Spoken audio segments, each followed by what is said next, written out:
말씀 톡톡. 주의 말씀 의지하여 믿음으로 그물 던져 믿는 자에게 능치 못함 없네.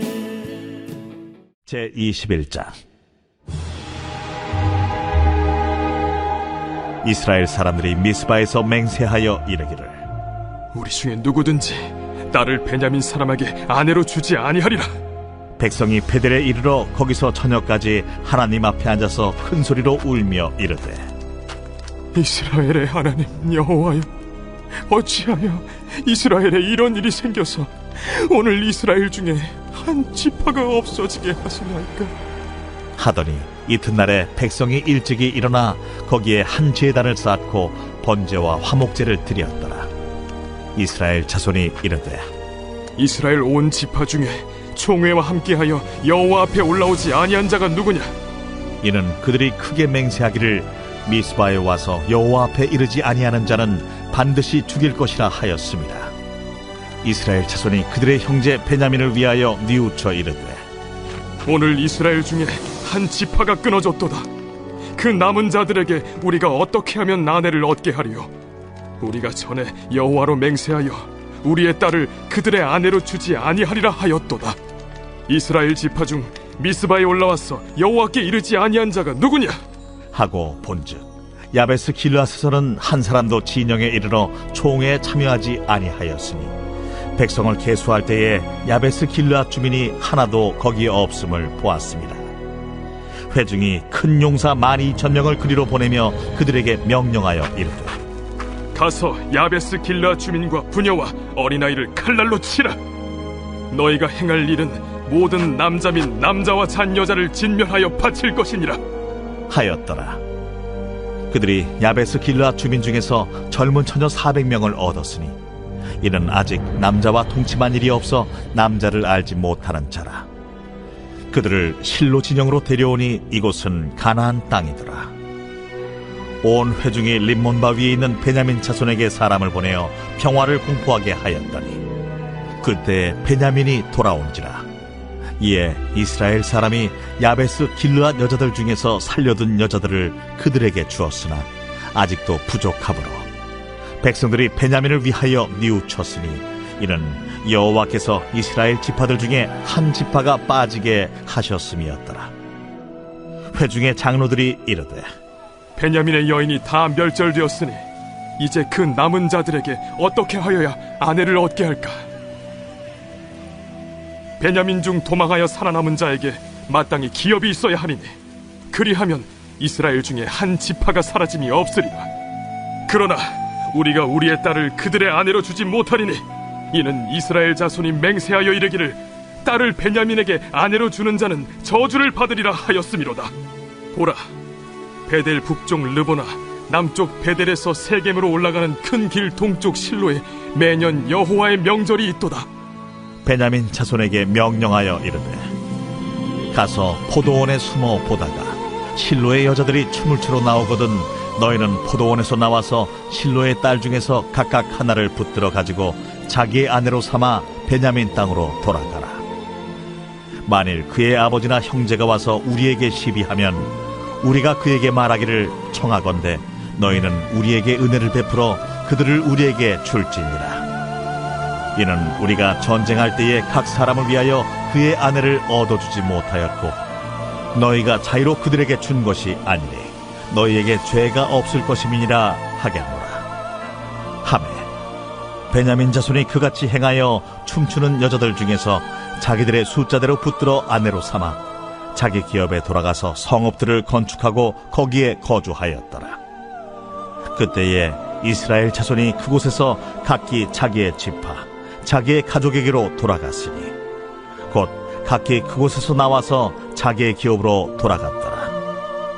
그때에 이스라엘에 왕이 없으므로 사람이 각기 자기 소견에 옳은 대로 행하였더라.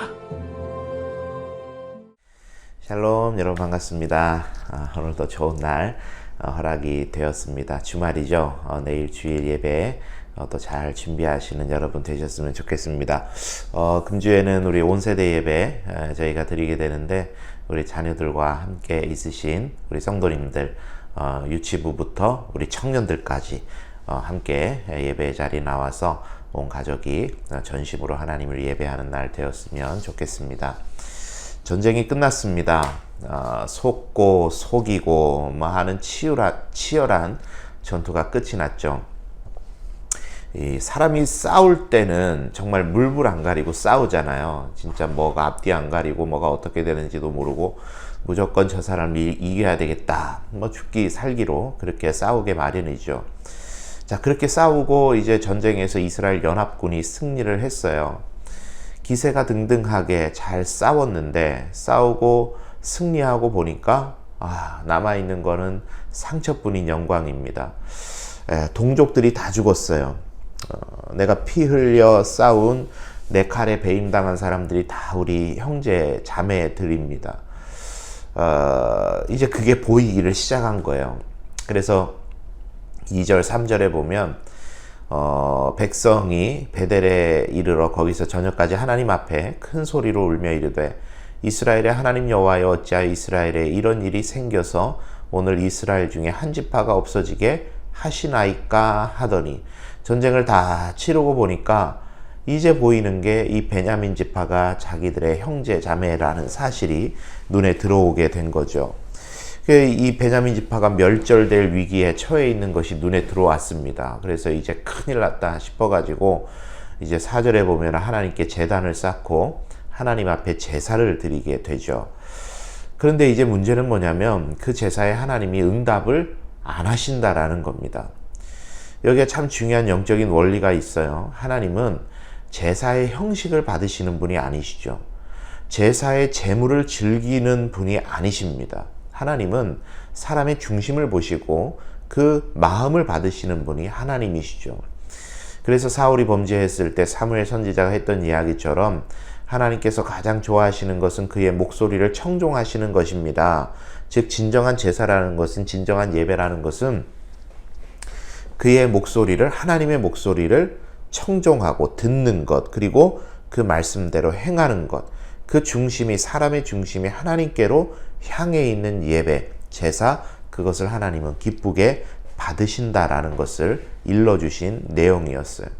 아무리 좋은 제물을 드리고 아무리 하나님 앞에 목소리를 놓아서 울고 아무리 아름답게 지어진 성전에서 아무리 많은 예물을 가져다가 바친들 그 중심이 하나님을 향해 있지 않으면 하나님은 그 제사를, 예배를 기쁘게 받지 않으신다라는 겁니다. 그러니까 오늘 본문에 보니까 그들의 마음과 중심은 전혀 변한 것이 없이 그저 눈앞에 보이는 어떤 문제 때문에 예배자로 나아가고 있는, 제사로 나아가고 있는 그 제사를 하나님께서는 받지 않으시고 응답하지 않으셨다라는 거예요. 여러분, 우리가 한 가지 오늘 기억해야 될 것은 우리의 예배가, 여러분의 예배가 습관화된 행동으로 되고 있지는 않은지, 여러분이 예배가 살아있는 예배를 드리고 하나님께 나아가는 중심이 바른 예배를 드리고 있는지 여러분의 예배 생활을 한번 점검해 볼 필요가 있겠다 싶습니다. 자, 그런 상황이 되었어요. 이스라엘 총회가 없어질 위기에 처한 베냐민 지파를 보존할 계획을 짜게 되는데요. 그 계획이 아주 기가 막힙니다. 이 베냐민 지파에게 이제 딸을 주지 않기로 이 이스라엘 총회가 맹세를 했었는데, 또 한 가지 맹세가 있었는데 그게 뭐냐면 베냐민 지파와의 전쟁에 참여하지 않은 지파는 사람들은 다 이제 보복하겠다, 죽이겠다, 뭐 이런 이제 맹세를 했었단 말이죠. 그러고 보니까 야베스 길르앗 지역에 있는 사람들이 이 전쟁에 참여를 안 한 거예요. 이 야베스 길르앗 지역은 이 므낫세 반지파가 할당을 받았던 그런 땅이었는데요. 그래서 그 지파의 사람들을, 남자들을 다 죽이고 결혼하지 않은 처녀들을 붙잡아다가 베냐민 지파에게 주게 되는 겁니다. 어떠세요, 여러분? 이 말 들으시면 얼마나 만남은 만남인데 피비린내 나는 만남입니까? 비참하게 죽은 부모의 딸들이 비참한 사건의 원흉인 베냐민 지파의 남자들과 결혼을 하게 되는 사건입니다. 아주 안타까운 사건들이 쭉 이어지게 되죠. 그런데 여러분 그 진행되는 일련의 일들을 보게 되면은요, 이 사사기의 축소판이 여기 그려집니다. 베냐민 지파에게 딸을 주지 않겠다는 맹세를 했던 이스라엘 총회의 맹세, 정작 베냐민 지파의 명맥이 끊길 위험에 처해지자 또 다른 비린내 나는 사륙 전쟁을 이제 시도하는 모습, 다 그 진행되는 과정이에요. 하나님은 없어요. 하나님의 말씀을 들으려고도 하지 않고 하나님께 묻지도 않습니다. 그들은 항상 그렇듯이 자신들이 싸질러 놓고 그거 해결해 주시는 분으로 하나님을 대하고 있습니다. 사사기 전체 모습이 다 그래요. 그저 자신들은 마음대로 살고 뒷감당은 하나님께서 해주시는 구도가 쭉 이어지죠. 여러분, 우리가 반면교사 삼을 내용이 있지 않겠어요? 우리도 그렇지는 않은지 한번 여러분 봐야 됩니다. 하나님의 뜻과 계획과 섭리, 그 선하신 뜻에는 관심이 없고 혹시 내 고집대로 신앙생활하고 기도생활하고 있지는 않은지, 내가 다 계획 짜놓고 내가 미리 판 다 깔아놓고 하나님 내가 이렇게 해놨으니까 이거 해주십시오, 해결해 주십시오, 이루어 주십시오. 여러분 혹시 그렇게 기도생활을 하고 있지는 않으십니까? 기도는 무조건 달라 하는 것이 기도가 아니라 하나님의 뜻을 묻고 하나님의 응답에 귀를 기울여서 나를 쳐서 하나님께 복종시키는 것이 기도입니다. 참 중요하죠. 그런 기도를 회복하는 여러분이 되셨으면 좋겠습니다. 정리해 볼까요? 오늘 다 죽이고 보니 자신들의 맹세가 얼마나 편협했고 잘못되었다는 것을 깨닫게 된 이 이스라엘 백성들, 그리고 진정한 예배자로 또 기도자로 살게 하시는 하나님의 의도, 여러분의 삶에 적용해 보시기를 바랍니다. 그리고 사사기의 마지막이 참 애석합니다. 왕이 없으므로 각자의 소견에 옳은 대로 행했다. 그게 사사기의 마무리죠. 여러분, 우리의 삶이 그렇게 되지 않아야 하지 않겠습니까? 하나님을 주인으로 모시고 그렇게 오늘도 살아가심으로 하나님의 기쁨 되어 살아가시는 여러분 되시기를 바랍니다. 여러분, 오늘 하루 주님께 부탁드립니다. 좋은 하루 되시고 또 월요일에 뵙겠습니다.